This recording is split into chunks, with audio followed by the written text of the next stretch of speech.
Hello बच्चों। आज मैं आप लोगों को क्लास 10th की डीओई की तरफ से जो आपको ये मिशन मैथमेटिक्स की वर्कशीट मिलती है ना, और क्वेश्चन ऑफ द डे मिलते हैं, तो जो 27 जुलाई को आपको ये एक्टिविटी शीट मिली है ये समझाने वाली हूँ।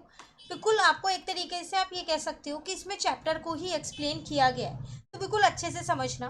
देखो चैप्टर नंबर 3 से रिलेटेड है ये। आपके पास आपको क्या बता रखा है, ऑब्जेक्टिव क्या दिया है इसका, to find the solution of given pair of linear equation graphically. अगर आपको दो इक्वेशंस दी जाएं और इसके सॉल्यूशन आपको ग्राफिकली निकालने हो, तो अब आप वो कैसे निकालोगे, यहाँ पर वो देखो। ठीक है, एक सेकेंड।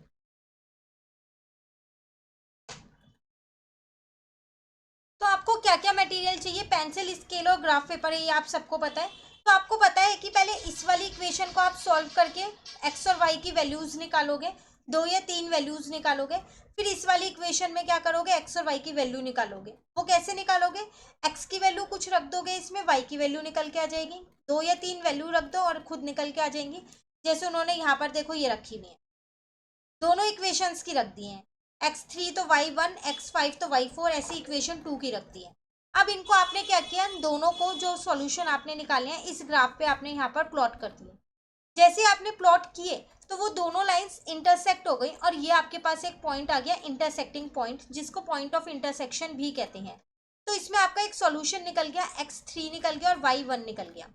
जब भी दो लाइन इंटरसेक्ट करती है ना, आप हमेशा ध्यान रखना उसका एक ही सॉल्यूशन होता है, एक से ज्यादा नहीं होता। यही चीज यहाँ लिखी है, since the two line intersect each other so the solution of given equation is unique. One solution को हम यूनिक सॉल्यूशन भी कहते हैं। ठीक है, तो यहाँ पर एक्स और वाई का सॉल्यूशन निकल गया। इसका मतलब आप ग्राफिकली क्या कर सकते हो, दो इक्वेशन से अगर आप उन्हें ग्राफ पे पुट कर दो, उनके कोऑर्डिनेट्स को प्लॉट कर दो, तो उससे आप उन इक्वेशंस का हल निकाल सकते हो। तो ये आपको आज की इस वर्कशीट में बता रखा था। कहीं भी आपको दिक्कत लग रही हो फिर भी, तो आप एक बार कमेंट करके पूछ लेना, ये कंसेप्ट मैं आपको दोबारा से समझा दूँगी। वीडियो अच्छी लगी आप इसे लाइक ज़रूर कीजिएगा। Thank you.